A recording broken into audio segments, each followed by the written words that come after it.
आपको और आपकी तमाम फैमिली को ईद उल फितर की खुशियाँ बहुत बहुत मुबारक हो। हैप्पी ईद मुबारक। अस्सलाम वालेकुम पैनो ते पराबो। अहमद के मिनी ब्लॉग में आप सबका वेलकम करती हूँ। आज ईद का दूसरा दिन है। सुबह 10 बजे हमारा दिन शुरू हुआ। आज मेरा अहमद का और अहमद के बाबा का सेम कलर था। सेम कलर के आज हमने ड्रेस पहनने थे।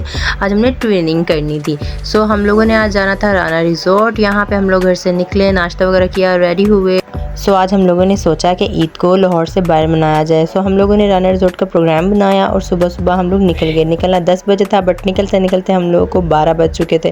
खैर हम लोग यहाँ से खैर खैरियत से निकले। यहाँ अहमद मेरी गोद में खेल रहा था, बल्कि खेल नहीं रहा था, टिक नहीं रहा था। मैंने उसको कोक पकड़ा दी कि कोक देखकर वो चुप कर जाएगा, बट नहीं। फिर मैंने उसको डिक्की में एडजस्ट कर दिया और डिक्की में बैठकर शुक्र है वो खेलना शुरू हो गया, क्योंकि अहमद का इतना लॉन्ग फर्स्ट सफ़र था। क्योंकि अहमद लाहौर में तो घूमता रहता है, लाहौर के बाहर फर्स्ट टाइम गया था। ये सब करते कराते हमारा आधा सफ़र गुजर चुका था। अल्हम्दुलिल्लाह खैर खैरियत से हम लोग राना रिजॉर्ट के काफ़ी पास पहुंच चुके थे। इतने में ही हम लोग राना रिजॉर्ट पहुंच ही गए। सोचा लाहौर में तो कोई ऐसी प्लेस नहीं है जहाँ पे क्राउड ना हो, तो लाहौर के बाहर चलते हैं। हम लोग यहाँ पहुँचे। इतनी लंबी लाइन में लगकर मैं 7 टिकट्स लेके आई। टिकट्स लेने के बाद हम लोग अंदर गए। अंदर एंट्री फ़ीस 300 रुपीज़ थे।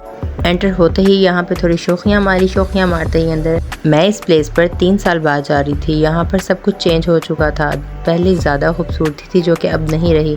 यहाँ पे अहमद और स्टिच को पॉपकॉर्न खिला रहा था और स्टिच बहुत नाइस थे।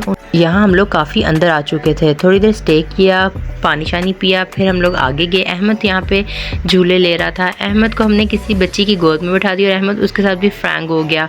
यहाँ अहमद पे वो मिसाल बन गई, जानना पहचान मैं तेरा मेहमान। खैर मैं अहमद को पकड़ के थक गई थी। यहाँ मैंने अहमद को उसके चाचू को पकड़ा दिया। अहमद अपने चाचू के पास चला गया। रब की बनाई हुई कुदरत ही होती है। जो हमारी आंखें वहाँ के वॉलपेपर्स देख पा रही थी, वो हमारे फ़ोन्स के कैमरे नहीं देख पा रहे थे। जो हम लोग वहाँ पे देख पा रहे थे वो रिकॉर्ड नहीं हो पा रहा था। यहाँ पे इस कदर खूबसूरती थी कि ऐसा लग रहा था कि आर्टिफिशियल वॉलपेपर्स लगे हुए हैं।